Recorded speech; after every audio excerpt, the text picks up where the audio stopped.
We're going up and down, over and over. It's the same old thing. Up and down, over and under. Dr. Vahdat, welcome to the show. Hi, nice to be with you, Ken. Yeah, thank you. I know you have a lot on your plate, so I appreciate you making time for little old us. Oh, I'm excited. I know the listeners aren't going to know it, but we were catching up beforehand, and we have a lot of really interesting topics, and I'm just trying to figure out where is even the best place to start. But, the way I kind of found out about you and your team that you work with was all around trying to better understand longevity, right? How can we live a longer and hopefully healthier, more optimized life? And when we were kind of swapping notes before the show, you said, hey, one of the best places to probably start would be talking about diet. So in terms of thinking about longevity, maybe a good question even is like, what role does diet play within that process? Definitely. And, as I'm one of the physicians at Create Cures Foundation, which was founded by Professor Walter Longo, who has done many years of study on exactly this topic, longevity, and essentially how to not only just prolong, extend life, but also have those be healthy years. So health span is very important. So I think probably 30 years ago, he started looking at this and looking at caloric restriction and fasting on, yeast and, other animals. And that kind of developed over time as it relates to humans. So based on a lot of his basic lab research, there's some critical areas that are important for longevity. And, when it comes to carbohydrates, how we process them, how that impacts blood sugar and insulin pathways, and the genes that are turned on. That's very relevant in terms of turning on or off aging genes. So how you eat in terms of the carbohydrate family is important, but also the discovery that optimal protein, not too little, not too much, are also critical for the pathways that are affect genes and proteins that may be more helpful for longevity. So when we're looking at a longevity diet, when diets with high protein were compared to higher carb and lower protein, it looks like there's a disadvantage for a high protein load. Long term, the pathways that are stimulated mostly, and I'm going to try not to get too technical, but I know you're probably familiar with it because I think you read the book. I just read the book, and actually, I'll give that book a quick plug. The Longevity Diet that Dr. Longo wrote, and I can't remember how long ago he wrote that.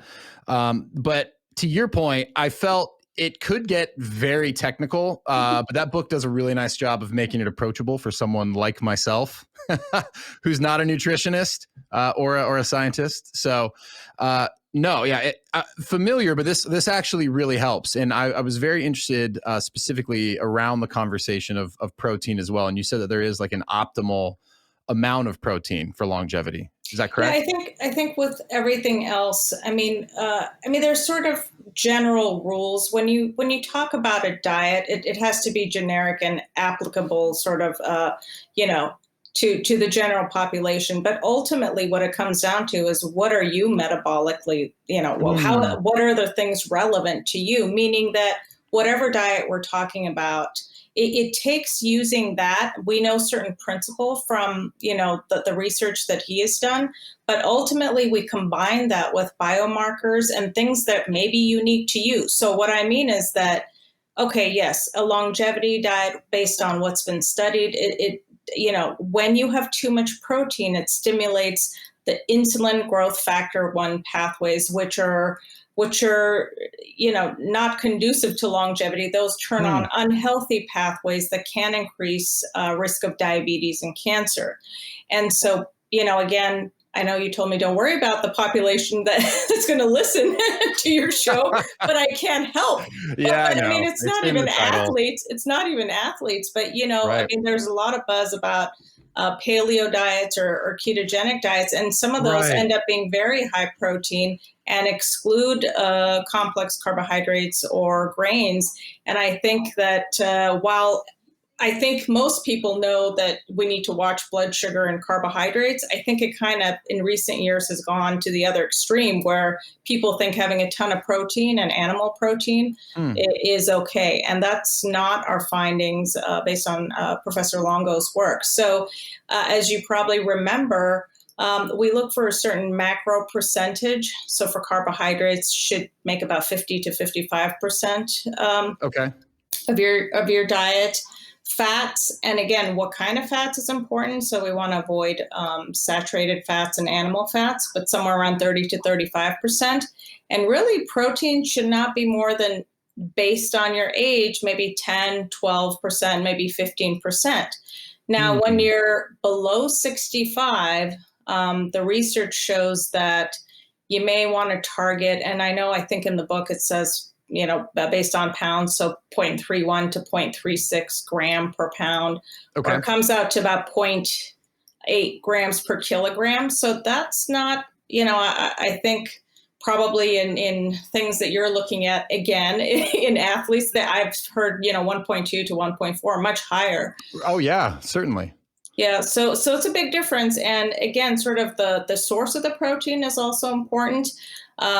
Animal protein and high saturated fats, those do not, those lead to greater inflammation and again, sort of stimulate pathways that we don't desire. So we suggest more of a pescatarian diet, again, if you're under 65. Yeah. And having healthy fish 2 or 3 times a week, and then having the bulk of that being, different kinds of vegetables, complex carbohydrates, whole grains, legumes, and that's, getting the protein from there. So, but again, all of this is all fine and dandy, but you really need to see if someone, for example, has a lot of visceral fat or has strong genetics for diabetes or heart disease. You're going to have to sort of, and looking at their numbers and biomarkers, you're going to have to kind of adjust things appropriately, meaning that maybe you'll need to make modifications based on what is unique to them. So I have a bunch of questions. Two questions that immediately come to mind, and this might just be my own ignorance. When you say creates or reinforces or strengthens pathways, what do we mean by pathway? So the protein pathways that lead to chemical pathways that lead to certain genes becoming turned on or turned off. That's what I mean. So going down the pathway that, accelerates aging. So high amounts of protein, high amounts of glucose or blood sugar will, and it's a complex system, but will activate chemical pathways and genetics that accelerate that aging process. Got it. And so by limiting them, then you kind of look for a more favorable, balance. And again, it's all about, we don't want to be, for example, some vegan diets, when I see patients who are vegan, they're not getting sufficient protein. And so it's all about balance and making sure that you're getting sufficient. And again, if you're over 65, we do liberalize and say you are going to actually do better if you have more protein. So we do introduce other things like eggs or white meat, or so we allow them because it looks from the studies that when we're older, we need that for muscle strength and for our bones. So those tight numbers that I told you, we increase from that in the older population. Yeah, that's really interesting. And then, the other thing, and I feel like this is almost like anything, right? So much comes down to the individual. And I feel like I often hear the term biomarker thrown around and I'm like, oh yeah, I think I know what that is. I don't know what that is. I don't know what you get back. Could you talk a little bit about, when we say referencing your biomarkers, right? Like what is that? And then I think what might be really helpful for a lot of folks listening is like, how do we use that information, or how does like a practitioner help use that information to make recommendations? Well, So some of what I do is a little bit different than, sort of your GP or primary care provider, because for the, I was trained conventionally, but as you may or may not know, most of us going through medical school, I don't remember that I got any nutritional training whatsoever, like zero, Wow. zip. But That's so interesting. and I think the average across different med schools is maybe 4 hours, in the entire program. So basically, we don't learn anything about. Yeah, that's incredible. Okay. I mean, if we might ask it in the history taking process, oh, okay, you go to McDonald's, that's nice. But like Right. but it's not really lifestyle interventions are not a part of conventional training. So what I've done and what I'm going to talk when you ask about biomarkers are things that, after going through a lot of training in the last 10 years for integrative medicine, studying nutrition, this is all sort of extra stuff. So when I look at labs and when I'm evaluating patients, I'm trying to pick things up and detect things when they're at subclinical levels. So meaning a lot of times what I see is that, actually probably a majority of my patients will come and say, oh yeah, I saw my doctor. They said your labs are fine. Nothing's wrong. But yet they rattle off like 20 symptoms. I can't sleep. I'm tired. My brain doesn't work. My gut is not right. I react to food. And all of the labs are fine. And I hear that probably 80% of the time, because what that means is that your annual blood test is just a little snapshot. Usually it includes a blood count, kidneys and liver, some, cholesterol panel, I don't know, vitamin D maybe, and it's a very limited profile. So when I'm looking at, risk factors for chronic disease, and when we're talking about blood sugar, for example, being an important pathway that you want to keep an eye on, I really want optimal. So if you look at any lab marker, you'll see that the normal lab value for glucose is like 70 to 99. And if you're 98, your doctor will say, oh, everything's good. Even if you're 105, which is pre-diabetes, nobody will tag that. So you may be coming for years with these borderline blood sugars and nobody having any problem with it. And then 1 year, all of a sudden, oh, you're diabetic, we need to start medication. Right. I don't think things are caught early enough. So one of the things I do is I talk to patients in great detail about, we go over the labs and I talk about what numbers you should be looking for. So you never want to be at the tail end of any range. So, if vitamin D is 30 to 100, like what is optimal? Somewhere probably middle of that range. Sure. And so glucose really should be somewhere around 80 fasting.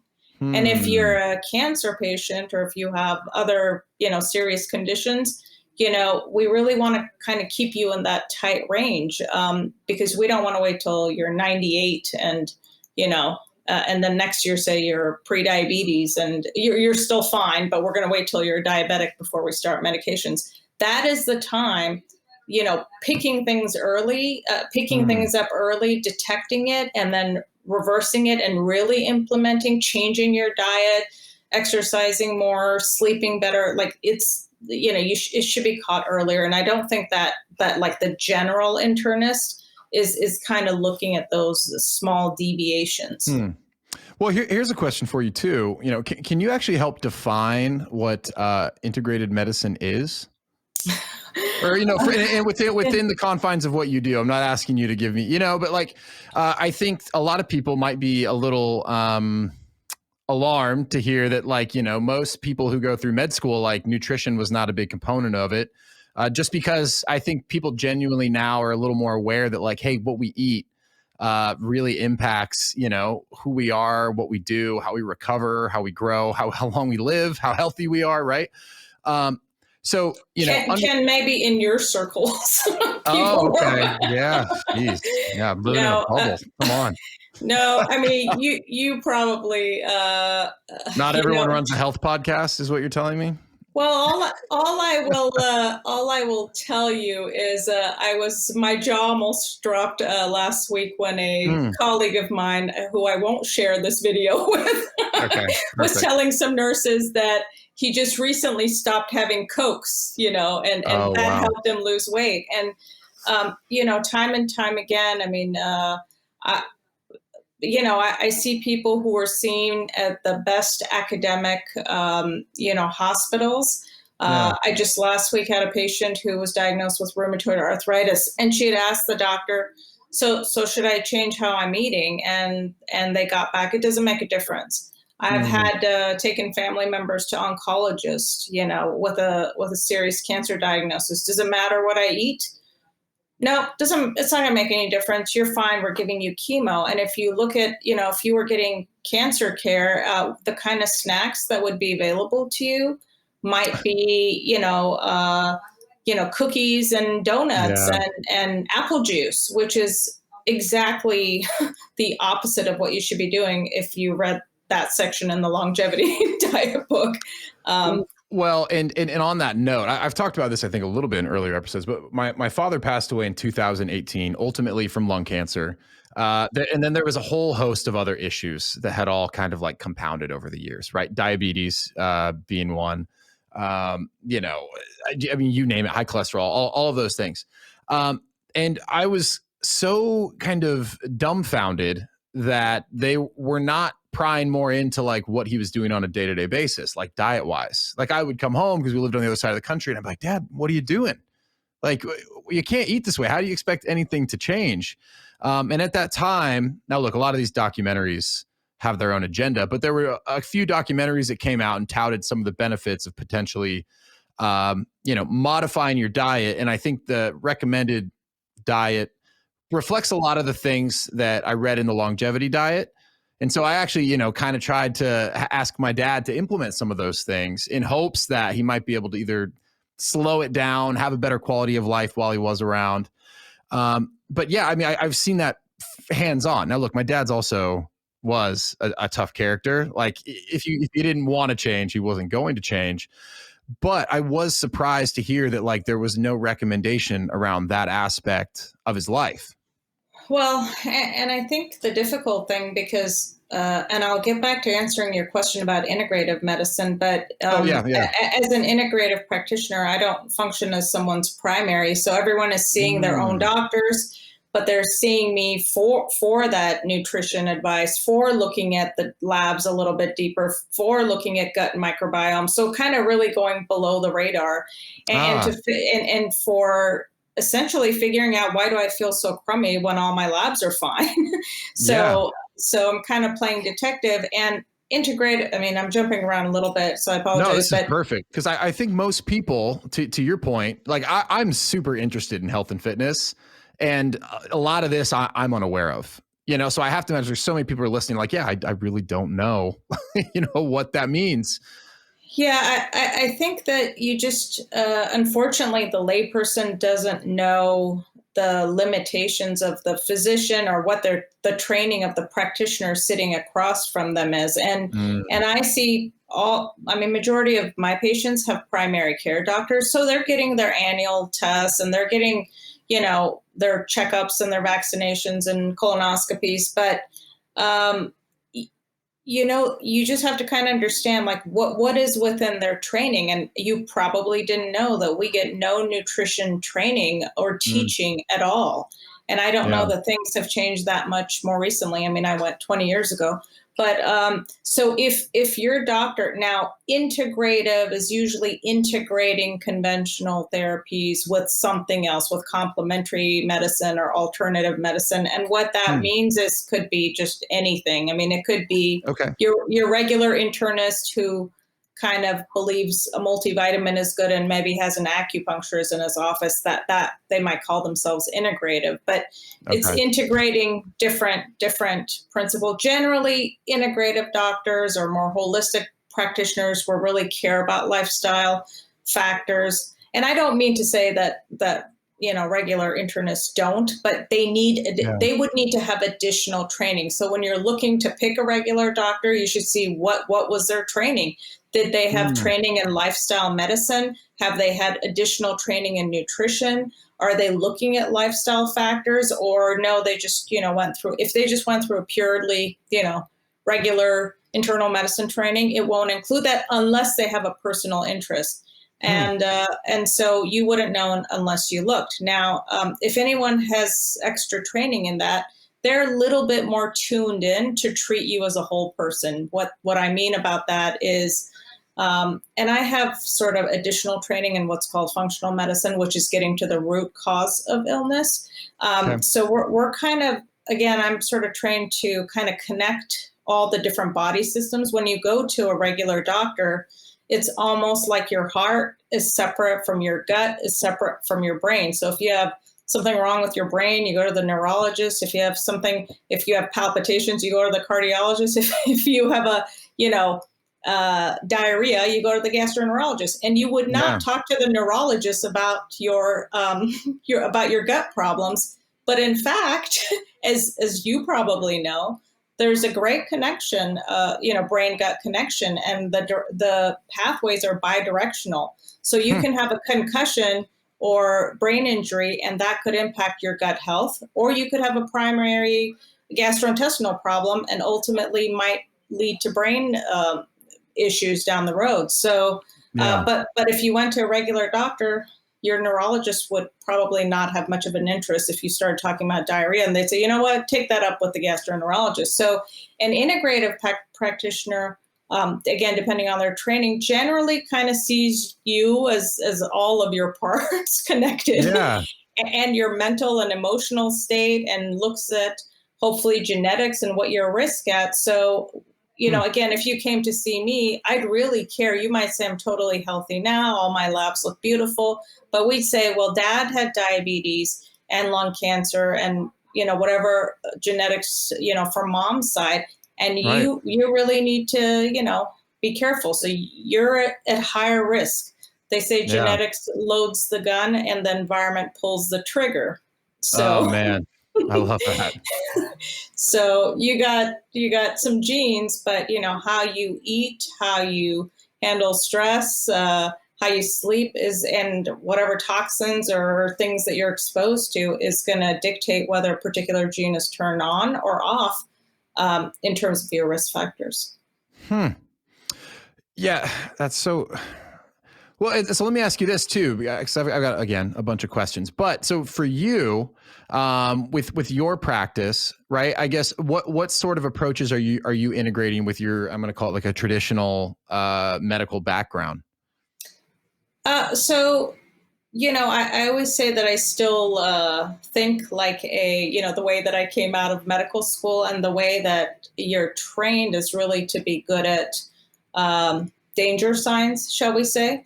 So, you're really good at if someone has a headache that wakes them up at night, you better scan their head because it could be a brain tumor. If someone says I have chest pain, you better rule out or evaluate for the worst thing it could be, which is, a heart attack. And so you kind of have your differential of what it could be. If you came into the emergency room and said I have chest pain, the worst thing that you could have is something going on with your heart. And so we prioritize, and make sure you didn't have a heart attack, get an EKG, get blood tests to make sure you didn't have a heart attack. And then when all those tests are negative, it's sort of like, okay, well, I don't know what you have, but it's not going to kill you. So, and that happens all the time with chest pain. Maybe you just had like acid reflux. Right. So you get trained to be really good at like what's going to kill a person and working your differential so that you rule out the serious things, but you're not necessarily trained that if you had acid reflux, it's not going to kill you, but I don't really, it's not really as important, go to see somebody else. We'll work it up. We'll do more tests, but do you know what I mean? It's sort of like, I'm just saying what happens in the emergency room. Sometimes we're not as trained. Cause I see this a lot that, when people see the regular doctor, it's sort of like, we ruled out, we scanned your belly, we scanned your chest, everything looks fine. I don't know what you have, but it's not serious. But then it's sort of like the why, we're not as trained in the sort of subclinical disease we're waiting for things to fit into a certain box before we say you have this condition. And what I integrate with, I mean, in terms of my additional training, is that I'm looking at things sort of below the radar. So, and I'm trying to connect and make sense of your symptoms as it pertains to all of you. So if you say, for example, I moved from the East Coast to the West Coast and all of a sudden my allergies worse and I have high blood pressure, I'm thinking, well, why would that happen when you move, from the East Coast to the West Coast? Maybe the allergies are causing inflammation because there's different trees and pollens out here, and that's kicking up your blood pressure. So rather than band-aiding your symptoms by just giving you blood pressure medication, which is what your regular doctor would do, someone like me is trying to figure out, well, is it allergies? And let's deal with the allergies, because if I deal with that, then you probably won't need blood pressure medication. Am I getting too technical, too medical, or? For me, no, this is perfect. And I was deep in thought because I was like, well, I have terrible hay fever. I don't know. I got bags under my eyes right now. There's something going on. So, and I'm feeling pretty congested. Probably from inflammation. Well, can we talk about? Can we actually talk about inflammation? And I'll steer this away from trying to just solicit medical advice for myself. But inflammation's role in the body, I would love to better understand this, because what I've found to be interesting, especially with regards to some of the people that we've spoken to in the past, with respect to a hard workout, say strength training, right? You're trying to get stronger. Like there's a point where inflammation is actually a good thing, right? But I imagine what you're referencing could be like prolonged inflammation. And can we just talk a little bit about that and maybe how it's detrimental? Because I have to imagine this is something that a lot of people deal with, whether they realize it or not. And I would have to think a lot of that is due to like a lot of lifestyle choices they might be making. And stop me if I'm getting any of this wrong. This is all just sheer assumption. Yeah, no. I mean, yes, of course, inflammation is in the appropriate setting is necessary. If you had a cold or if you had an infection, the cells in your body, your immune system would recruit cells that would be going to the site of the infection to try to fight it. And so as a part of that, I mean, it would be expected for you to have inflammation in the body. And that usually, hopefully, is short-lived and things will resolve and you go back to sort of being okay. But the kind of inflammation that can become a problem, and whatever the source is, whether it's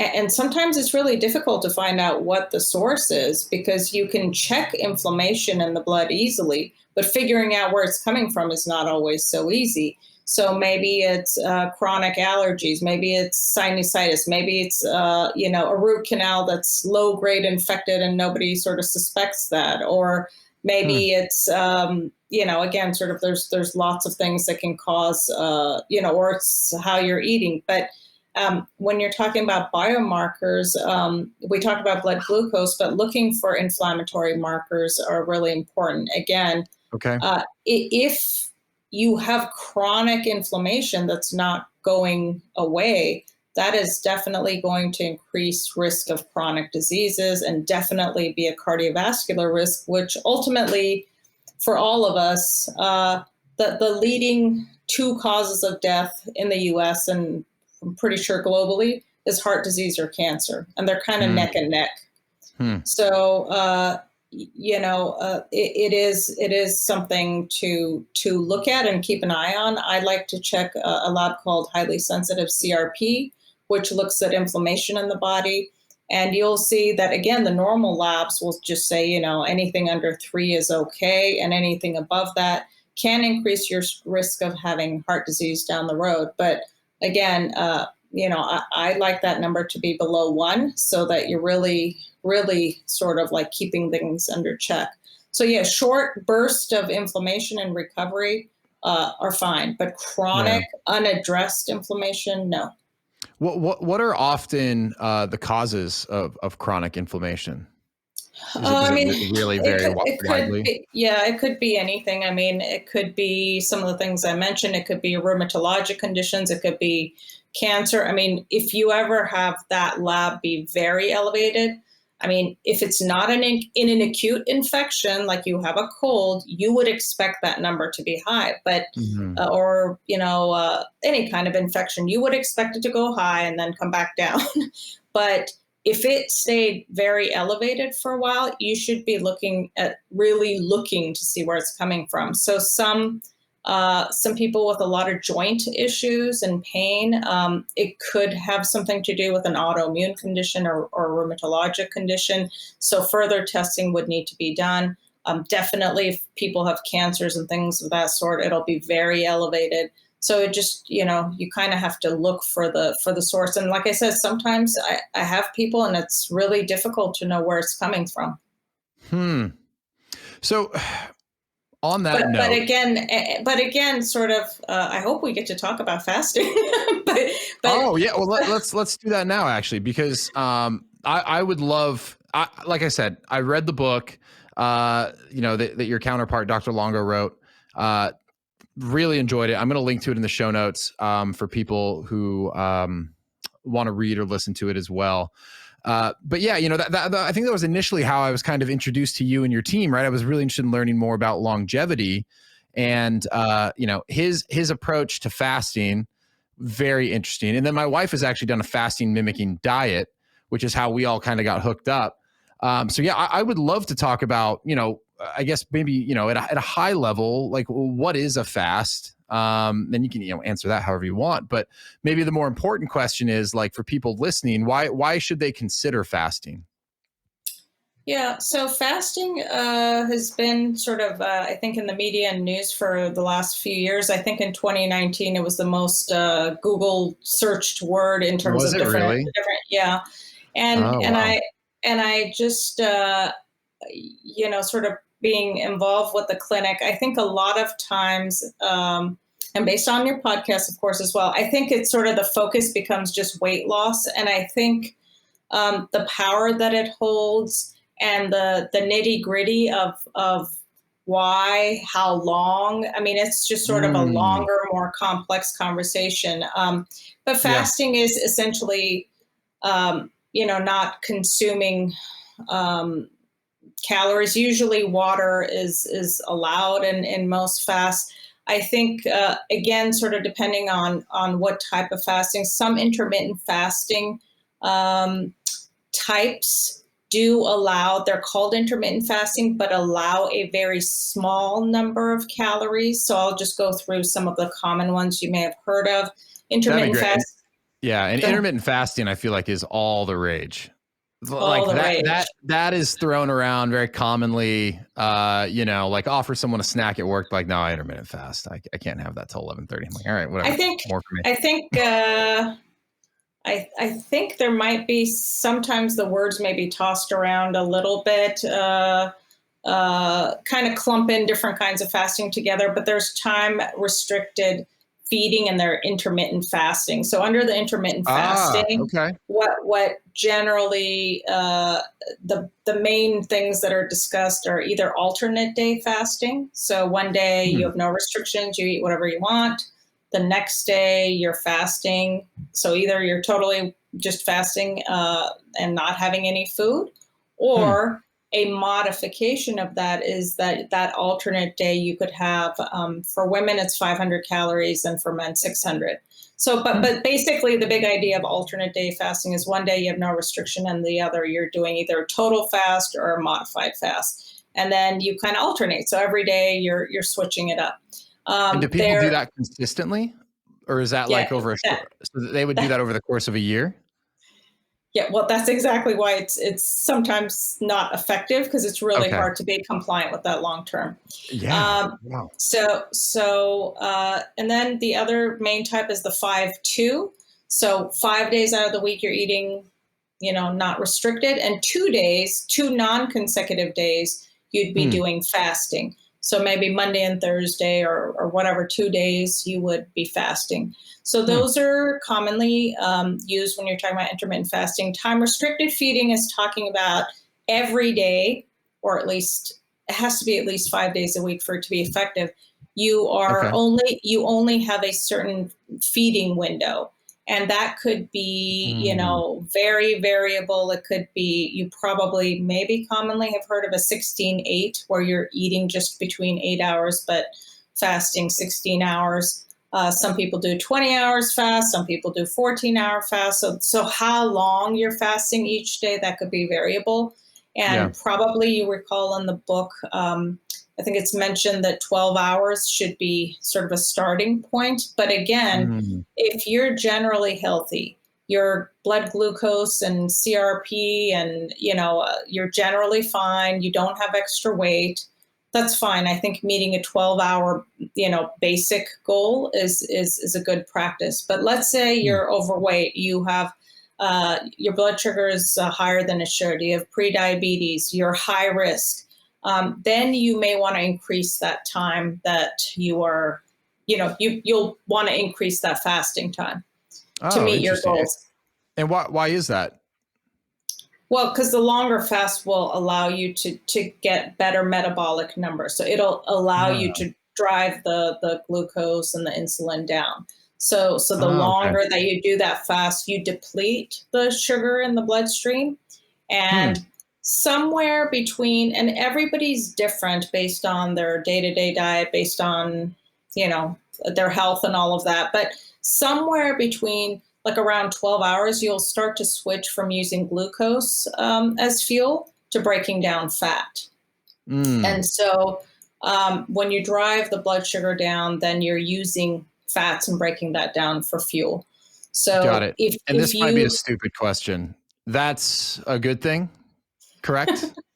That's that's a good thing if you're trying to improve your metabolic numbers. So if you're someone who's overweight, so when we're talking about like, why should I do any of these fasts? Any of the ones that I mentioned, the time restricted feeding or the other ones that I mentioned, alternate day or the other, would be great choices for someone who's overweight, has a lot of belly fat, which is the worst fat, increasing inflammation.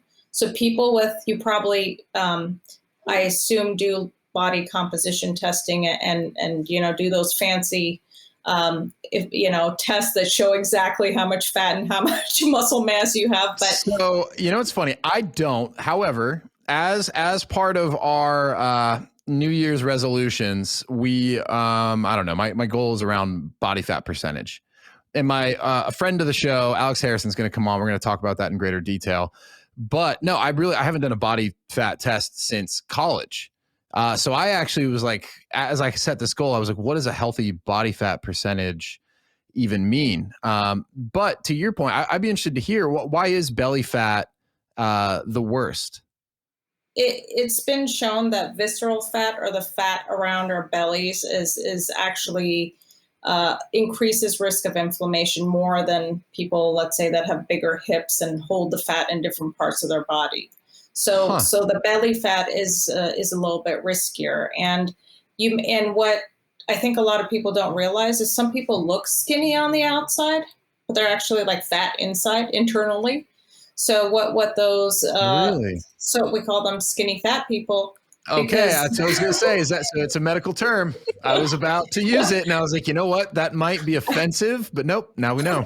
Actual term. Well, I don't know that it's in medical journals, but that's how you heard it here. You heard it here on this podcast, folks. So then it exists. Yeah, skinny fat people look skinny on the outside, but in fact, if you did an evaluation, you would see they're actually like fat on the inside. So that's why those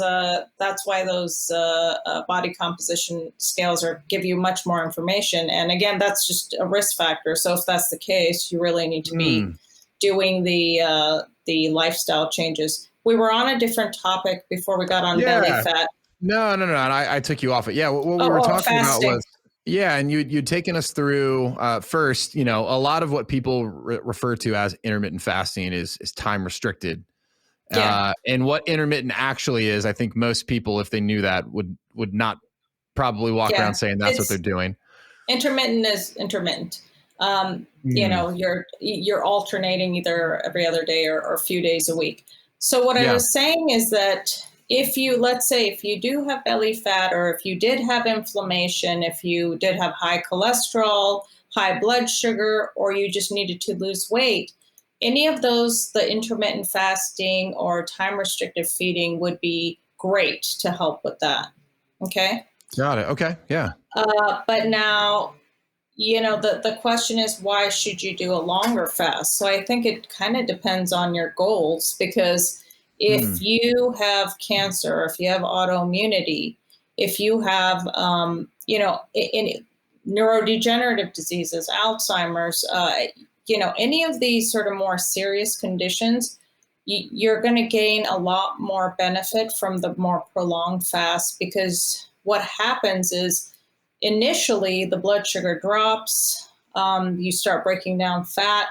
The byproduct of that fat is production of ketones that has a lot of healing benefits itself, but really sort of what you're doing at somewhere around 24 hours. And it's not really, we don't really know exactly when people kick into something called autophagy, but Yeah, I want to ask you about that actually.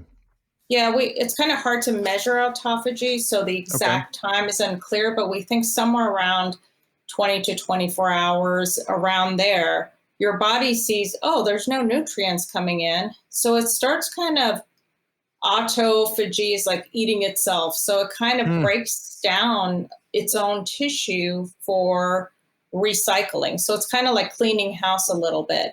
And so what usually is broken down are the unhealthy cells. So if you have precancerous cells or any damaged cells, you really need to do these more prolonged fasts. Let's say you had muscle injury or joint injury or cancer cells, or, again, a faulty immune system where you're attacking yourself, which is sort of what is common in autoimmune disease, rheumatoid arthritis, any MS. You're not going to get the benefits from alternate day intermittent fasting or time restricted.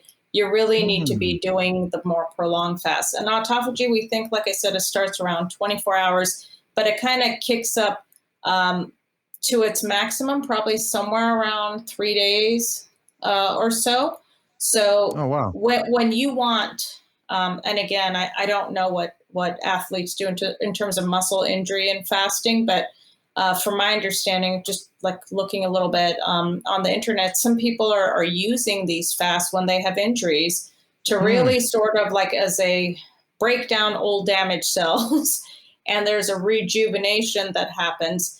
And again, a lot of the benefit actually comes about not only during the fast, but then when you refeed as well.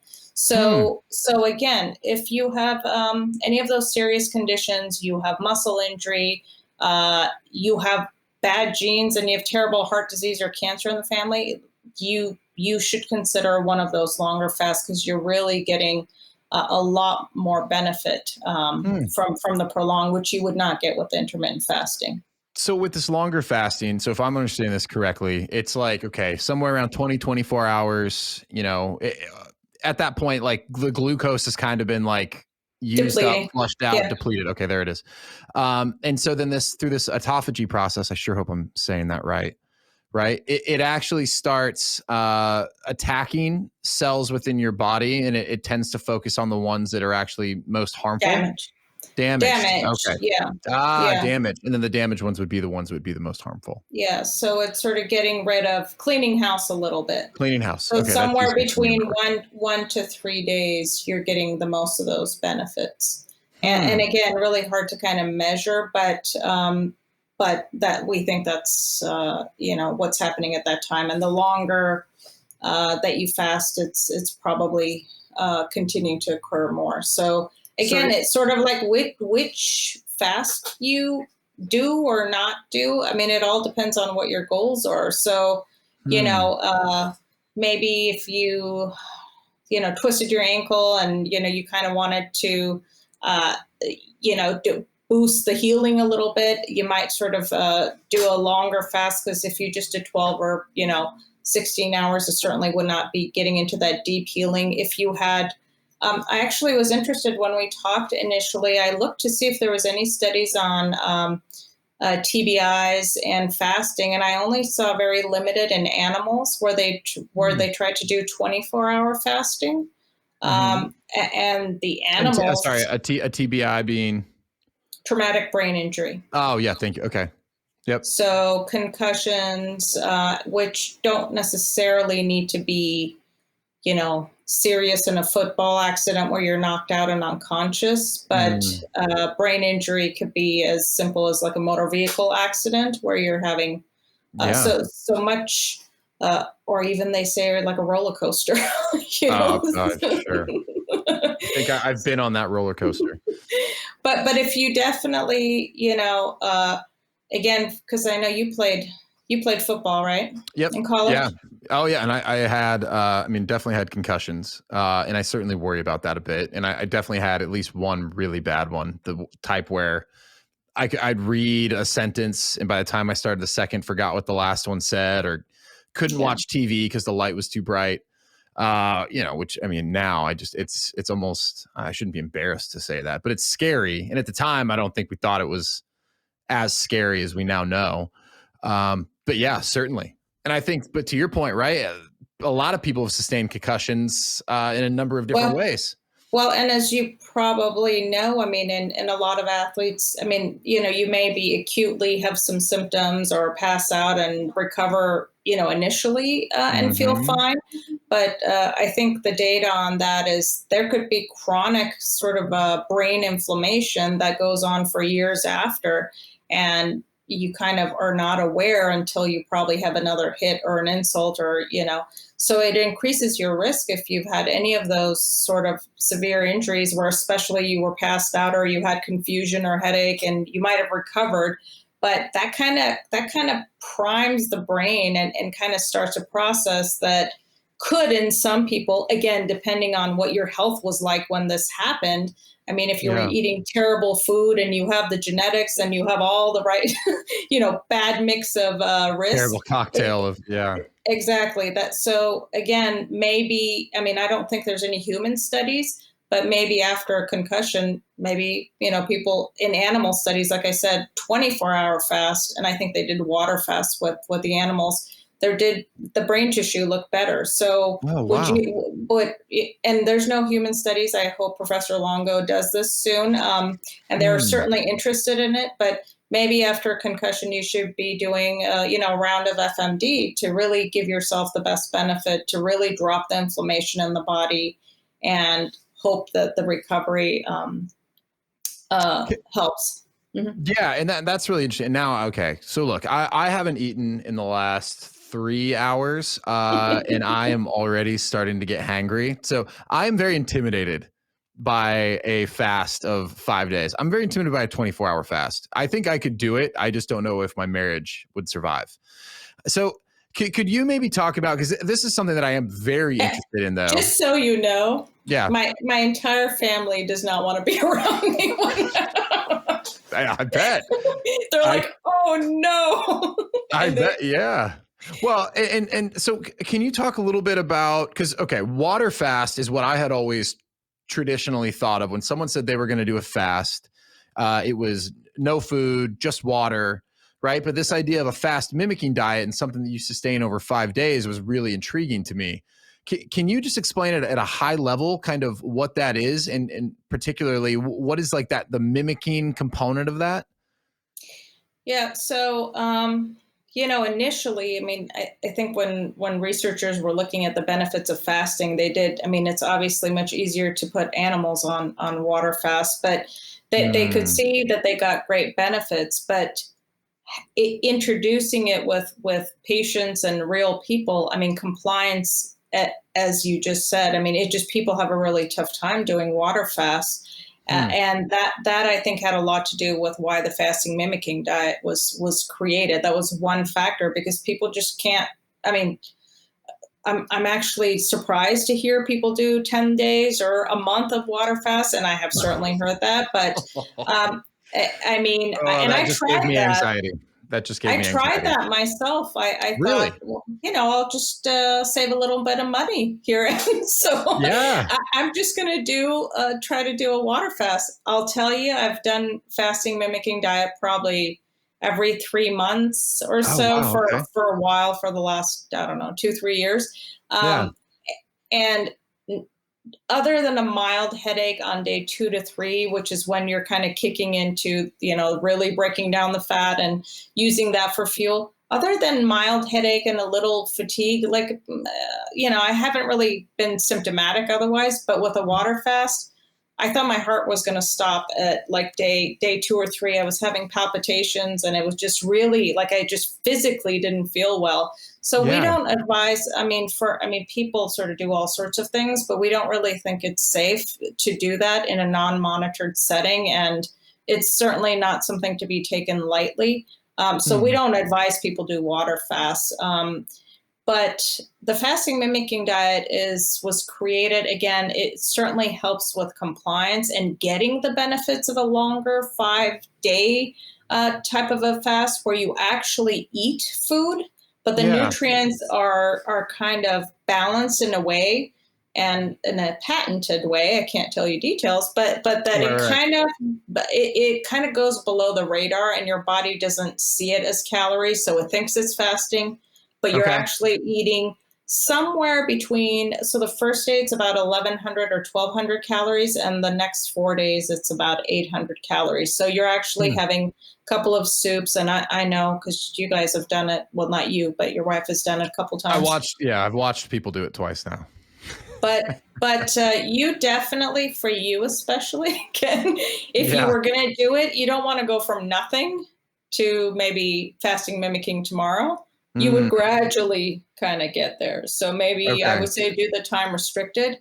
And at around 12 hours or so, and it really kind of peaks. One thing we didn't care about, but that may be of interest to you, growth hormone, which is really important for muscle health, muscle building, and recovery, starts really cranking up at 12 hours. And so it really kind of after 12 hours of fasting?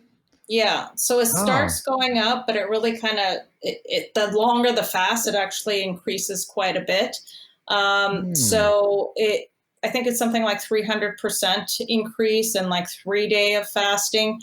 So again, sort of for muscle health, growth and recovery, you see how you have to kind of do the longer fast. You're not going to get it from a, shorter time restricted, but, you were going to ask me something?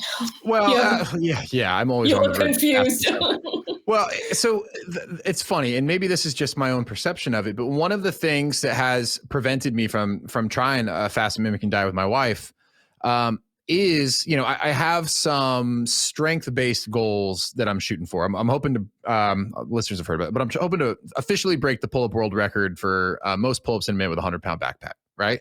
So I keep telling her that I'm like, yeah, I will try it, but just as soon as I check that box off, because I'm worried that if I did a fast like that, I would probably lose some of the muscle mass that I've built up, or I would come out of that feeling really weak and it would set me back. So, one, I did not know that it increased human growth hormone, but I guess maybe a question for you is, are my assumptions correct, or maybe ill-informed, and actually it maybe wouldn't be as detrimental as I'm imagining it might be? Depends From on a how muscle long. mass perspective. Yeah. So I don't know which type of fast you're talking about, but certainly with the studies with the FMD, the fasting mimicking diet, which is there was muscle preservation, and actually because of what's happening with the growth hormone and other hormones, it's not only you don't lose, but there might be there's a little bit of an improvement. So so it was not expected, but. And I've done this now a bunch of times myself. So typically I will lose around 5 or 6 pounds, and I've done before and after body composition testing. Majority of that is fat loss. And so I've never seen any dip in muscle mass loss. So it's not, Interesting. You certainly won't lose muscle mass. In terms of weakness, I don't know. In terms of just just performance, I'm not sure what the FMD, what that would be. But I did, since I knew we were going to be talking, I did see, I think some people, some athletes are doing who really care about sort of muscle building and all of that, are doing 24-hour fast, then doing their workout, and then having their protein right after, breaking the fast with protein. Yeah. So I think for someone like yourself, maybe you'd want to kind of I think FMD is something to work up to. I'm not a candidate for cold turkey, is what I'm hearing, based on how hungry I've already said I am. My as a physician consultation, I would not advise you if you were coming to me as a patient. I would say start with 12 hours and slowly increase that. Okay. To 16, 18, 20. And if you were like, oh, this is cool, I'd slowly increase it there and then kind of graduate up to join your wife to do the awesome. FMD. Yeah. Awesome. Okay. Well, this has been, and let me, last question. And then, cause I know you have to run cause you're out actually helping people. You're not just doing podcasts all day like myself. So the reason that a fast is beneficial for longevity, is this an oversimplification to say it's because of kind of that cleaning house process? It's helping keep at bay some of these damaged cells that could lead to the types of illness or cancers that we've been kind of talking about the whole time? Is that, or maybe that's an oversimplification, but no, it's pretty good, but it's also addressing the metabolic risk factors that whether you're talking about heart disease or cancer play a huge role.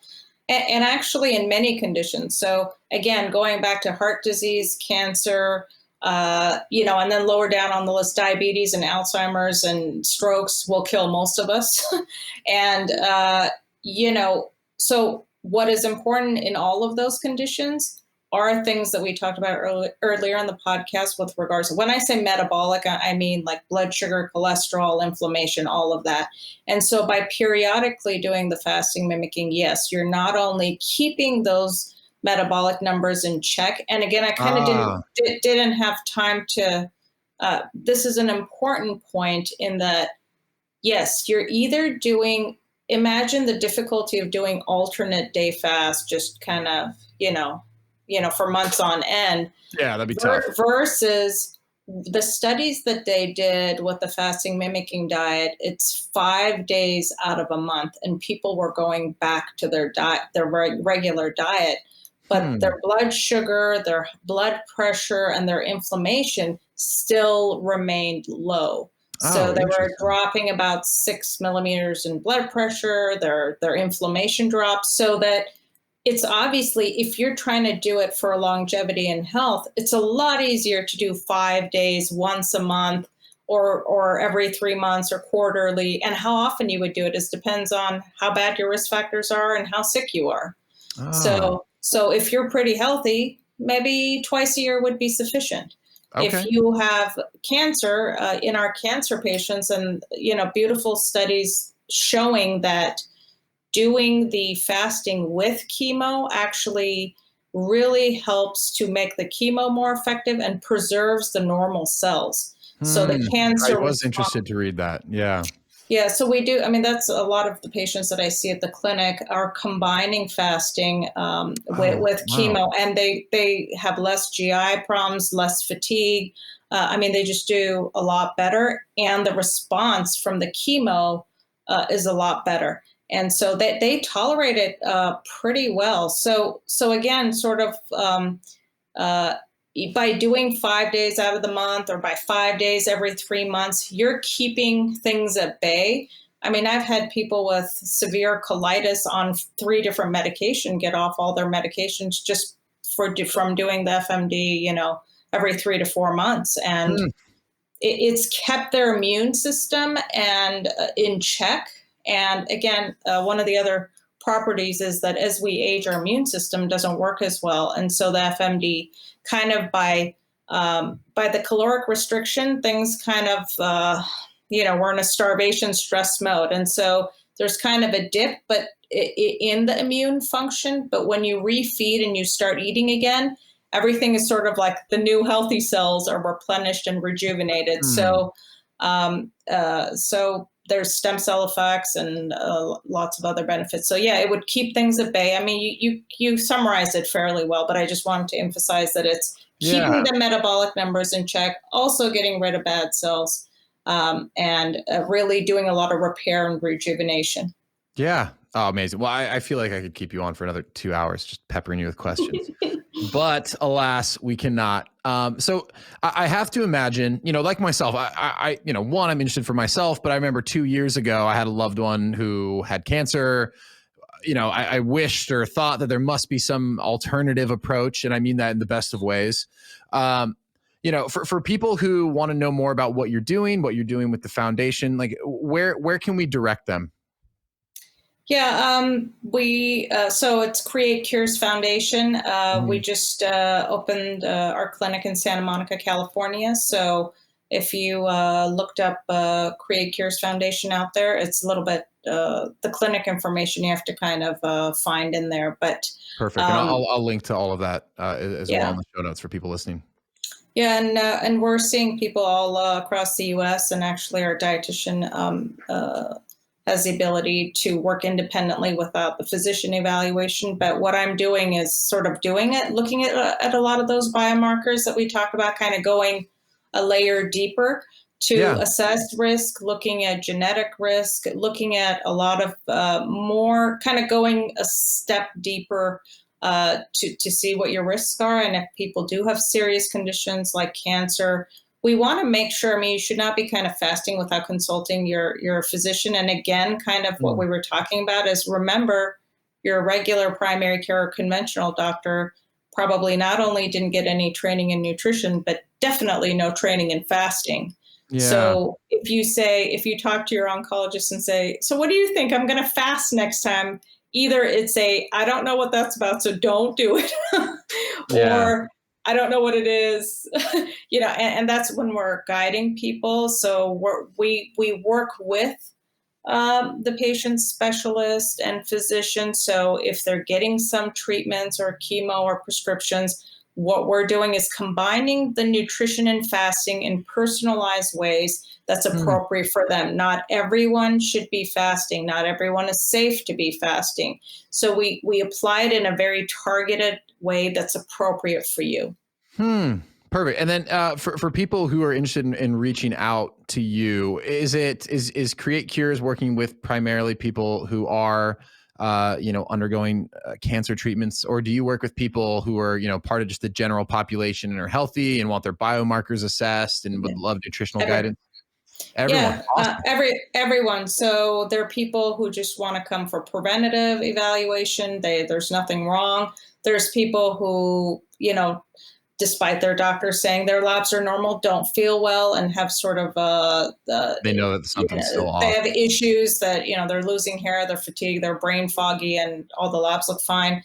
So yeah, we're definitely nutrition and fasting is a big part of what we do, but also, as you probably could tell, the things that I'm interested in is I work with sort of chronic complex cases. I love seeing people with the gastrointestinal issues, autoimmunity, and we see a lot of cancer patients. We help guide them in terms of how to do the longevity diet from day to day, and how to apply fasting if it's appropriate for them. So yeah. Oh, perfect. Well, awesome. I'm going to dig into it more myself because I'm very interested. And, I think like a lot of things, people just don't know where to start. Right. Yeah. They don't know. Okay, well, if I even get a test, get my biomarkers looked at, like, where do I send it? Who helps me with this? Like, I can't make sense of it. So I imagine there'll be a lot of folks who are probably interested in what you're doing. And I am correct in that you can work with folks remotely too, as well. Right. Yes. Awesome. Telemedicine. Everything's telemedicine. And we take insurance, which is kind of there we go. unique, and we work as a team. So actually, we have dietitians and scientists and biologists. So it's sort of a team effort. It's not just me on my own. So perfect. Well, I've got my healthcare minimums burning a hole in my pocket. So maybe you might be hearing from me again for different reasons. Awesome.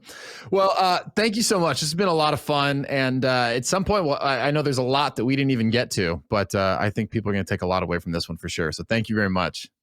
I hope so. It was nice being on with you, Ken.